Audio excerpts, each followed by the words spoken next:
Kalau semua pikirannya, perbaharui niat Anda. Semua pengurus, perbaharui niatnya. Mari kita niat menghidupkan NU, bukan mencari hidup di NU.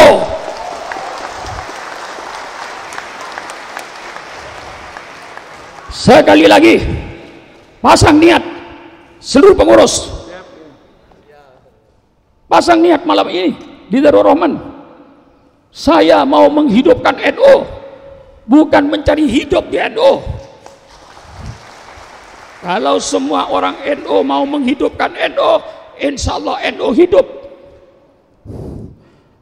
Pasang niat, apa yang saya akan berikan ke NU, bukan apa yang saya ambil dari NU. Ini yang menghancurkan NU yang seperti ini nih. Maaf, yang menghancurkan NU apa yang saya peroleh dari NU, bukan apa yang saya berikan kepada NU.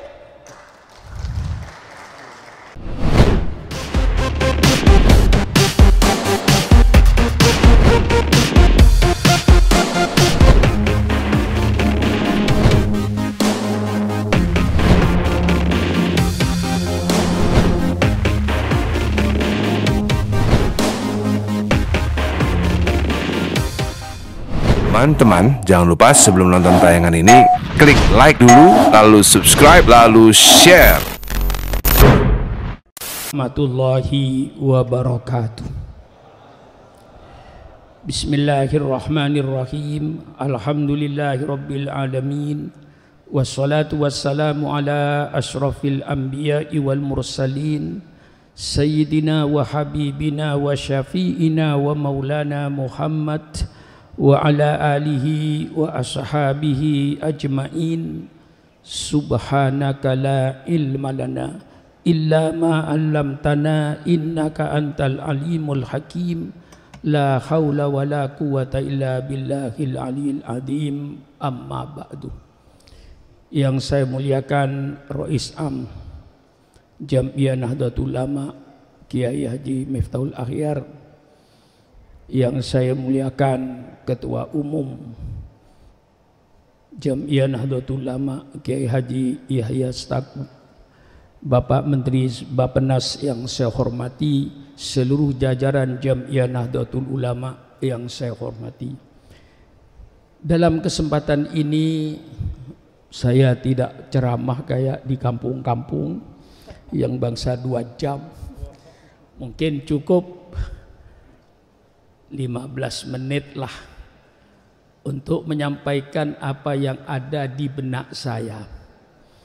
Yang ingin saya sampaikan sejarah Jam'iyah Nahdlatul Ulama sejak dari bahan bakunya, timbulnya, lahirnya Nahdlatul Ulama sekitar tahun 1922, di mana Saudi Arabia dikuasai oleh Raja Ibnu Saud yang agamanya dipegang oleh Muhammad bin Abdul Wahab sebagai janji politik. Politik dipegang oleh Raja Ibnu Saud, agama dipegang oleh Muhammad bin Abdul Wahab, yang menjadi aliran sering disebut aliran Wahabi. Pada saat itu Ibnu Saud mempunyai gagasan yang saya baca dalam sejarah Nahdlatul Ulama untuk meratakan kuburan Rasulullah Sallallahu Alaihi Wasallam, karena dianggap ziarah kubur itu syirik, jadi mau diratakan. Komite Hijaz, semuanya nih Allahu a'lam bishawab, ya, namanya sejarah. Ya, sejarah itu cerita masa yang lalu, itu kalau bukan pemain aslinya tentu Allahu a'lam bishawab. Hasyim Asy'ari lalu membentuk yang namanya Komite Hijaz. Komite Hijaz itu terdiri dari 3 orang. Pertama Kyai Wahab Hasbullah, yang kedua guru besar dari Mesir yang mengajar di Tubuireng Syekh Al-Ghonawi, yang ketiga itu saya agak ragu-ragu dari Pekalongan, apa itu Kyai Ilyas almarhum. Komite Hijaz ini berangkatlah ke Mekah untuk menemui Ibnu Su'ud supaya berdialog. Itu berdialog wajadilhum billati aksan, adu argumentasi agar kuburan Rasulullah itu tidak diratakan dengan tanah. Nah, itu saya khawatir kayak tokoh NU kita Pak Saiful itu tidak terlalu mendalami sejarah ini, yang muda-muda ini. Jadi saya ini sebagai, ya barangkali di NU itu yang paling tua saya ini. Mungkin tidak ada lagi yang lebih tua dari saya ini. Sudah 82 tahun lebih saya ini, hidup saya ini. Nah, jadi saya tahu sejarah NU ini dari bakal cikalnya yang mau jadi NU ini. Berdialoglah Kyai Wahab Asbullah, dia seorang alim, rasional, dalil-dalil qot'inya itu mantap. Kalau sudah rapat surya NU, kalau sudah Kyai Wahab keluar dengan ilmu usulil fikihnya, semua para ulama itu tunduk dan patuh. Dialog dengan Ibnu Su'ud, alhamdulillah menurut sejarah yang ditulis oleh Abu Bakar Aceh, Profesor Abu Bakar Aceh, kita menang. Akhirnya kuburan Rasulullah tidak terjadi diratakan. Ini perjuangan internasional. Jadi seandainya waktu itu barangkali Hadratus Syekh Asma'i tidak membentuk Komite Hijaz, barangkali ya barangkali, tapi tidak mungkin kuburan Rasulullah bisa habis itu. Satu-satunya dari Indonesia Komite Hijaz ini yang berani menghadap Ibnu Su'ud, ngajak berdialog, adu argumentasi, dan ternyata berhasil. Begitu Komite Hijaz berhasil, pulanglah ke Indonesia lapor bahwa sukses. Lalu Kyai Wahab minta supaya dibubarkan Komite Hijaz ini karena tugas sudah selesai. Kuburan Rasulullah tidak jadi digusur. Nah, Hadratus Syekh menyampaikan jangan, teruskan Komite Hijaz ini, bentuk satu organisasi. Karena apa? Nanti bangsa Indonesia, umat Islam khususnya, masih pasti mundar-mandir ke Saudi. Di situ pasti ajaran Wahabi itu akan dipompakan kepada jamaah haji, dan itu benar. Cuman saudara kan tidak peduli toh. Setiap saudara haji pasti yang dibagi-bagi itu buku Wahabi. Tapi untung oleh saudara tidak dibaca. Ya kalau saya membaca maka saya tahu. Nah, saudara-saudara ini, saya bilang sampai itu menggembirakan orang. Nah, disinilah kita, alhamdulillah, diteruskan Komite Hijaz ini bernama Nahdlatul Wathon. Ya, nih, mungkin Nahdlatul Wathon ini kelanjutan dari Komite Hijaz. Lama bernama Nahdlatul Wathon, belum bernama Nahdlatul Ulama.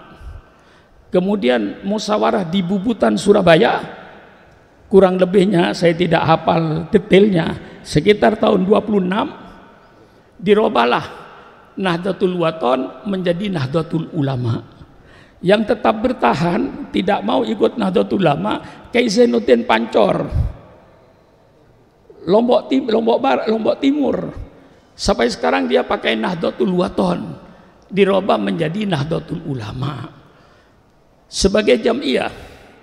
Nah, perlu diketahui mengapa tahun 26 itu berbentuk jamiah, tidak berbentuk partai politik. Ingat saudara, itu zaman Belanda. Kalau saudara bergerak di bidang politik pasti ditembak oleh Belanda, dibunuh. Karena Belanda ingin menjajah Indonesia. Tidak boleh ada gerakan politik. Yang diizinkan oleh Belanda hanya gerakan keagamaan, sosial keagamaan. Maka NU ngambil jalan supaya tidak dimusuhi Belanda, berdirilah Jam'iyah Nahdlatul Ulama tahun 1926 hasil musyawarah di Bubutan, Surabaya. Walaupun namanya Jam'iyah Nahdlatul Ulama, tapi para ulama mempunyai rasa tanggung jawab terhadap umatnya, sehingga tingkah laku politik. Namanya Jam'iyah, tapi tingkah lakunya tingkah laku politik untuk menjelang memperjuangkan kemerdekaan Republik Indonesia. Sehingga dari Nahdlatul Ulama itu menjadi panitia persiapan kemerdekaan, termasuk Pak Wahid Hasyim Kyai Maskur, dan itu semua masuk di panitia kemerdekaan. Nah, berarti ini politik, tapi namanya Jam'iyah, tapi tingkah lakunya politik, memperjuangkan kemerdekaan. Ini saya baca apa adanya yang saya tahu. Saya tidak mau menyembunyikan ilmu kepada generasi muda ini. Ya, Holil Nafis ini mungkin nggak tahu sejarah ini, walaupun tahu mungkin samar-samar. Ya, sekarang saya tandaskan supaya tahu betul NU itu dari mana cikal bakalnya dulu itu. Nah, bergeraklah dalam kemerdekaan, tidak pernah absen. NU dalam memperjuangkan kemerdekaan masuk dalam panitia persiapan kemerdekaan. Merdekalah tahun 45. Begitu merdeka yang punya gagasan Masyumi, insya Allah itu Kyai Wahid Hasyim Nahdlatul Ulama. Supaya wajah Islam itu satu partai politik, jangan pecah satu aja. Yang bernama Majelis Syura Muslimin Indonesia Masyumi, itu gagasan dari Nahdlatul Ulama itu. Nah, kerjasamalah di dalam ya itulah namanya politik. Allahu a'lam bishawab. Setelah merdeka lahirlah Masyumi, NU masuk di dalamnya dan yang punya gagasan. Berjalanlah Masyumi ini berjalan, akhirnya terasa oleh NU istilah waktu itu Allahu a'lam bishawab. NU yang tahlilan, mereka yang dapat berkat. Menteri mereka, dirjen mereka, NU hampir tidak kebagian. Jadi istilahnya waktu itu yang tahlilan orang NU, begitu pembagian berkat Pak Saiful kagak dapat, gitulah istilahnya. Nah, pada akhirnya Kyai Wahab dengan Rasulullah itu berpikir lagi, timbullah muktamar Palembang. Wah, hafal NU saya ini, ngelotok kesuran NU saya ini. Iya, tahun 52 timbullah muktamar NU di Palembang. Keluarlah NU dari Masyumi. Berdirilah sekarang Partai Nahdlatul Ulama. Berdiri Partai Nahdlatul Ulama menjadi partai politik. Waktu itu semua ulama menyatu. Ada di NU semua yang ahli sunnah wal jamaah. Tidak ada yang di luar. Semua ulama ahli sunnah wal jamaah berada di dalam NU. Bersatu. Sehingga waktu itu menjadi partai besar, partai ketiga. Gilirannya PNI nomor 1, Masyumi nomor 2, Nahdlatul Ulama nomor 3, nomor 4 PKI yang selalu berkhianat. Itu sejarah yang menulis, NU hafal khianatnya itu. Nah, keluar jadi partai politik. Nah, kalau jadi partai politik namanya Partai Nahdlatul Ulama. Disitulah sayap-sayapnya hidup. Di setiap kantor Sarbu Musi, Serikat Buruh Muslimin Indonesia, kepunyaan NU.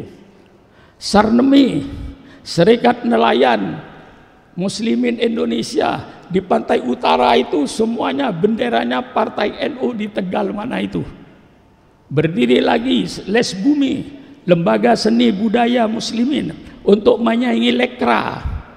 Waktu itu setiap ranting NU mesti punya drum band, sehingga kalau NU keluar geger. Karena drum bandnya tiap ranting NU punya.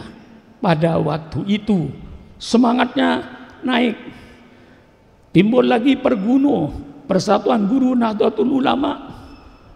Berdiri lagi macam-macam dari organisasi ini, Pertanu, Persatuan Tani Nahdlatul Ulama. Semuanya berkembang, ma'arif berkembang. Semua madrasah-madrasah ma'arif Nahdlatul Ulama.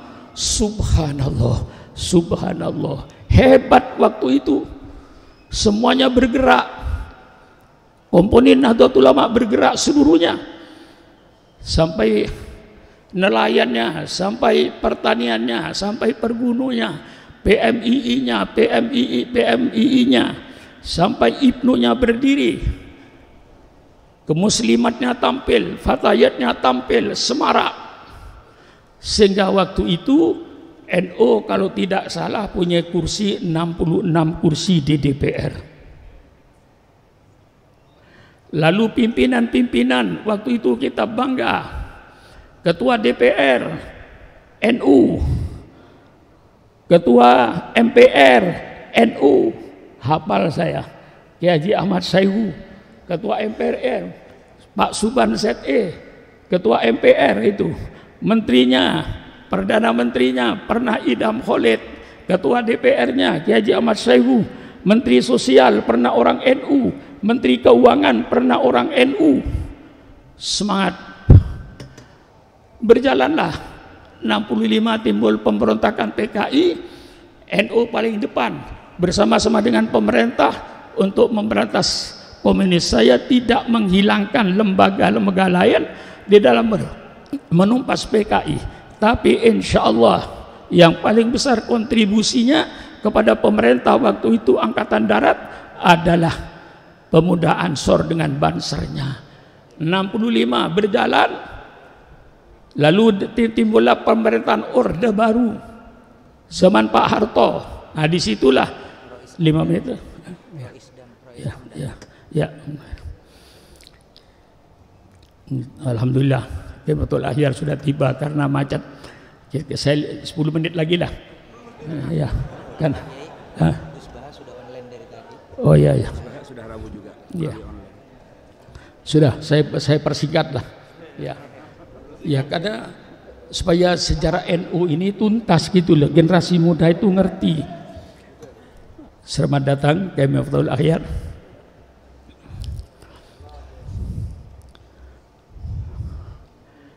Nah, baik, ya. Insyaallah, alhamdulillah. Allahumma shalli ala Muhammad. Ya, saya percepat lah.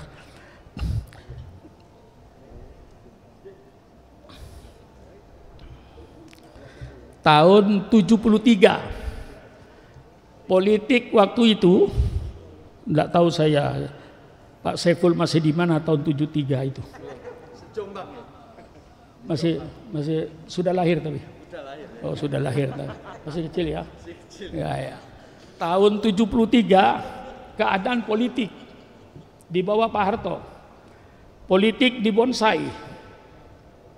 Artinya dibonsai, Golkar harus 60% dari pusat sampai ke daerah. Yang 40% dibagi dua. Waktu itu PDI dengan Partai Persatuan Pembangunan dibagi dua, yang 40%, 60% itu pasti Golkar. Kiai Wahab dengan Pak Idham dan seluruh Surya Indo rapat mempertimbangkan daripada kita gagal dua waktu itu, politik gagal, sedangkan NU mengadakan haul dilarang, mengadakan maulid dilarang, mengadakan Isra Mi'raj dilarang, mengadakan maulidan dilarang. Apalagi kalau pembicaranya Sukron Makmun, sudah pasti dicoret. Musuh nomor 1 waktu itu Sukron Makmun itu. Pasti NU mengadakan haul, siapa penjara? Sukron Makmun, coret. Ganti yang lain. Begitu kerasnya dan kejamnya waktu itu. Saya yang merasakan kejamnya Golkar pada waktu itu, bukan Golkar sekarang. Golkar sekarang sudah berbeda dengan Golkar dulu. Golkar dulu saya yang merasakan. Lalu pertimbangan NU daripada politik gagal, Nahdlatul Ulama gagal dalam menjalankan haul Maulidan Isra Mi'raj gagal, dilarang, lebih baik ayo ya strategi bukan tujuan, strategi, yuk kita kembali ke itu supaya nggak diganggu, kembali ke itu supaya tidak diganggu, bukan tujuan pokok itu, supaya tidak diganggu. NU supaya selamat, politik pindah ke P3.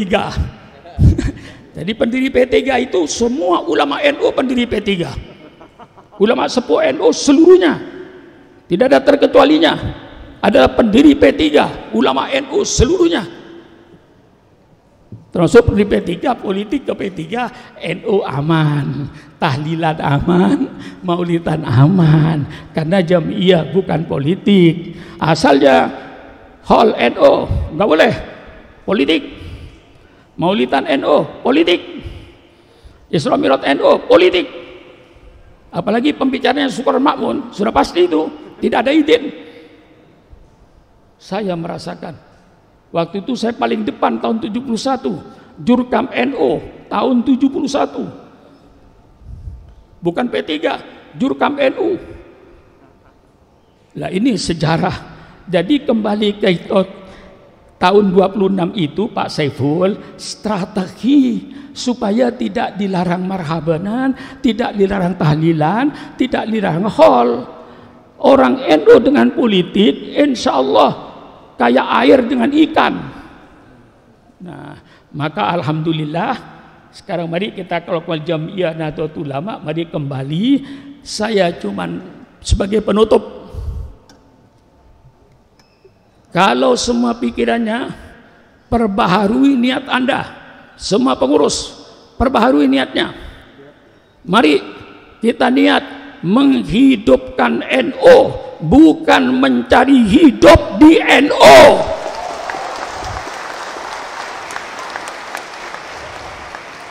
Sekali lagi, pasang niat seluruh pengurus,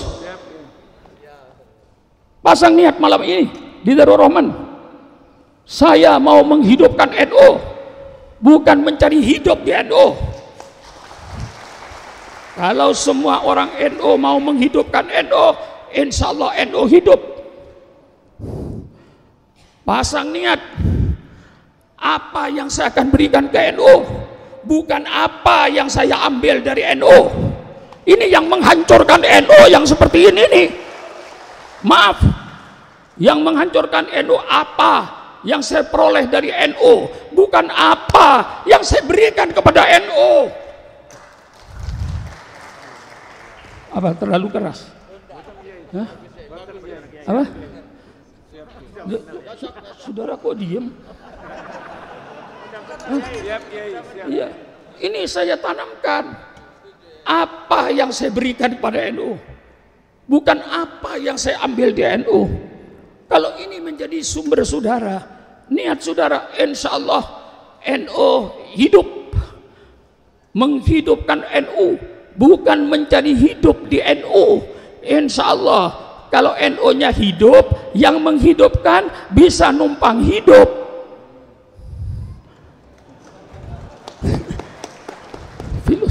Masa yang menghidupkan tidak hidup? Insya Allah. Maka kita niat untuk menghidupkan NU. Mari supaya berani, kita mandiri, kerahkan kekuatan NU, bikin keyakinan kepada grassroots. Bagaimana mengembalikan keyakinan rakyat bawah terhadap Nahdlatul Ulama? Kalau kita sudah mampu mengembalikan keyakinan Nahdlatul Ulama di grassroots, insya Allah grassroots itu akan taat sama NU. Karena mereka semuanya itu ingin untuk berbakti kepada Nahdlatul Ulama.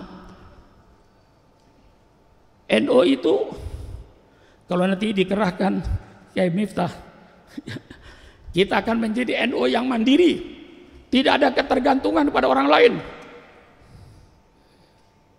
Bagaimana caranya? Mari kita kerahkan dana nasional, gerakan semua ulama, gerakan semua mubaligh, setiap berpidato maulid gelar sorban. Kalau 5 juta, 50 juta warga Nahdien, Pak Saiful, 50 juta warga Nahdien, mereka tidak akan kesulitan untuk murahkan 10.000 atau kepada yang dicintai. Bagaimana rakyat supaya cinta kembali pada Nahdlatul Ulama? Kalau dia sudah cinta sama Nahdlatul Ulama, dia akan berjuang, akan mengorbankan hartanya. Kalau 10.000 tiap orang Nahdlatul Ulama kali 50 juta, insya Allah 500 miliar terkumpul duit. Mau apa Kiai Yahya? Mau ke apa? Ketua umum. Kalau tiap bulan 500 juta, 500 miliar masuk. Gerakan. Semua kiai wajib menggerakkan. Cari dana termasuk Syukron Makmun. Semua mubaligh bulan Maulid gerakan dana nasional. Semua penceramah gelar sorban. Bungkus sorbannya kasih sama NU. Subhanallah, subhanallah, subhanallah. Maaf ya, satu kalimat. Saya belajar dulu di pesantren peribahasa bahasa Arab zaman jahiliyah. Apa kata orang zaman jahiliyah? Jawi kalbaka yadbaka. Laparkan anjingmu kalau ikan nurut sama kamu. Kalau anjing lapar pasti nurut. Nahdlatul Ulama jangan jadi anjing lapar, tapi kita jadi anjing kenyang yang bisa mandiri berbuat untuk umat, untuk agama, untuk bangsa dan untuk negara. Maka Kiai Wahab kasih garis ketika partai politik, garisnya Kiai Wahab dalam politik tidak ada istilah oposisi bagi Partai Nahdlatul Ulama. Partai Nahdlatul Ulama selalu bekerja sama dengan pemerintah yang sah dalam rangka amar ma'ruf nahi mungkar, bukan bekerja sama jadi bebek, tapi amar ma'ruf nahi mungkar di dalam bekerja sama dengan pemerintah. Kurang lebihnya saya minta maaf. Wassalamualaikum warahmatullahi wabarakatuh.